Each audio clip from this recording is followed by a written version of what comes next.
Hi all, welcome to Blasters arena. Super കപ്പിലെ ആദ്യ മത്സരത്തിൽ രാജസ്ഥാൻ യുണൈറ്റഡ് FC പരാജയപ്പെടുത്താൻ കേരള ബ്ലാസ്റ്റേഴ്സിന് കഴിഞ്ഞിട്ടുണ്ട്. മത്സരത്തിൻ്റെ അവസാനം വരെ ഗോൾ രഹിത സമനിലയിലായിരുന്നു കാര്യങ്ങൾ.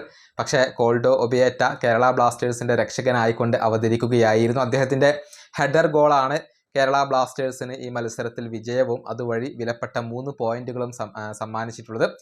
പക്ഷേ മത്സരത്തിൻ്റെ അവസാനത്തിൽ ചില കശപിശ നടന്നിരുന്നു. അതായത് മത്സരം അവസാനിച്ചതിന് ശേഷമാണ് രണ്ട് ടീമിലെ താരങ്ങൾ തമ്മിൽ ഉന്തും തള്ളുമൊക്കെ നടന്നിട്ടുള്ളത്. കുറച്ചു നേരം അതവിടെ ഉണ്ടായിരുന്നു.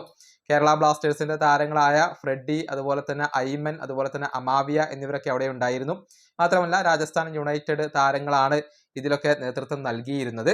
ഏതായാലും രാജസ്ഥാൻ യുണൈറ്റഡ് താരങ്ങൾ തോറ്റതിൻ്റെ കലിപ്പാണോ ഈ മത്സരം അവസാനിച്ചതിന് ശേഷം അടക്കിയത് എന്നാണ് പലരും ചോദിക്കുന്നത്.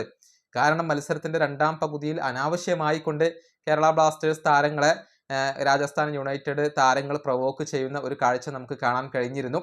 പ്രത്യേകിച്ച് റെഡ് കാർഡ് ലഭിച്ചതിന് ശേഷമാണ് ഈ ഒരു പ്രകോപനം കൂടിയത്.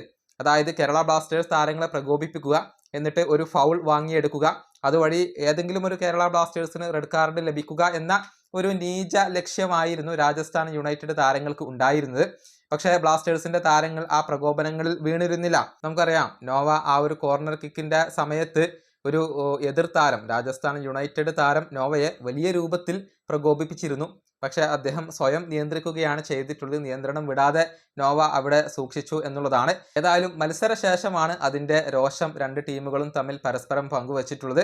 മത്സരം അവസാനിച്ചതിന് ശേഷം രണ്ട് ടീമിലെയും താരങ്ങൾ വലിയ രൂപത്തിലൊരു ഉന്തും തള്ളും അവിടെ സംഭവിച്ചു എന്നുള്ളതാണ്. ഇതിനെല്ലാം കാരണക്കാർ രാജസ്ഥാൻ യുണൈറ്റഡ് താരങ്ങൾ തന്നെയാണ്. അവരുടെ ഒരു പ്രകോപനങ്ങളാണ് ഇതിനെല്ലാം വഴിവെച്ചിട്ടുള്ളത്. ഈ വീഡിയോ അവസാനിപ്പിക്കുന്നു. അടുത്തൊരു വീണ്ടും കാണാം.